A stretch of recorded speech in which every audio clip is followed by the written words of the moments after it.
All right, the first thing on my agenda is to complete what are percentages worksheet. And so what I'm going to do is go to Canvas and click on the what are percentages help video and use this help video to fill out that sheet. So I'm going to go ahead and do that right now. What are percentages? Hi, welcome to the Prod with Rob. In this video, I'm going to be showing you 100, 42. So all right, so I'm watching this video. I go through that first sheet and I'm learning all about how to rewrite percentages as fractions, percentages as decimals, decimals as percentages, decimals as fractions. All right. And now I'm moving down here to percents are fractions worksheet. All right. So it says, what would 32% be out of 100? Well, we know that percent means out of 100. And so if I've got 100 on the bottom, all I need to do is take that 32 and put it on top here. Next, we have 8% would be 8 out of, well, remember, percent means out of 100, so 100 is going to be on the bottom.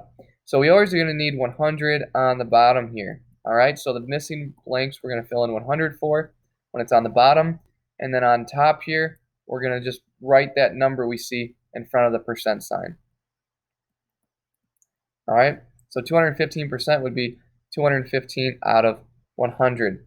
Here in this example, question 8, it says 150 over 100 would be what percent? Well, remember, we just take that top number and write the percent sign after it because percent means out of 100. So hopefully that seems simple enough. That's what you're going to do for this first worksheet. And now we're going to be writing percentages as decimals. So notice it says write these percent in their decimal form by moving the decimal point 2 places to the left. In other words, you are dividing this whole number here by 100 since the fraction is out of 100. So here we move the decimal point over 2 spots to get 0.25. All right, we do the same thing here. 1, 2, 1, 2, 1, 2. So we have 14.14, 0.30. Now, do I need to write this 3 here? That's the question. So if I have 0.3, that's going to be 3/10 of something.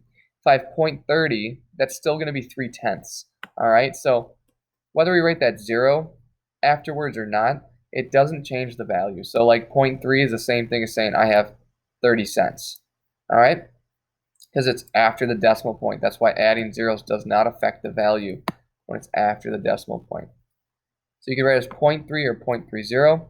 Here we have 0.67, 0.82. And you might see a few like this where you're like, huh, well, if I move it over 2 places, then I still have a 1 in front. Is that okay? You bet. So if we put that 1 in front and then 3.5 afterwards, that's saying that a percent that is greater than 100% is going to be greater than 1 because the 0.35 is going to be what you have additional to the whole 1, right? 100% out of 100 would be 100 over 100. That equals 1. And so when you've got an additional 35 out of 100, you would have to add that on to get 1.35. All right, so you're going to complete the rest of this worksheet. Move on down here to converting decimals to percents. So you're basically just doing the opposite. And we'll talk about this in just a moment. All right, thank you.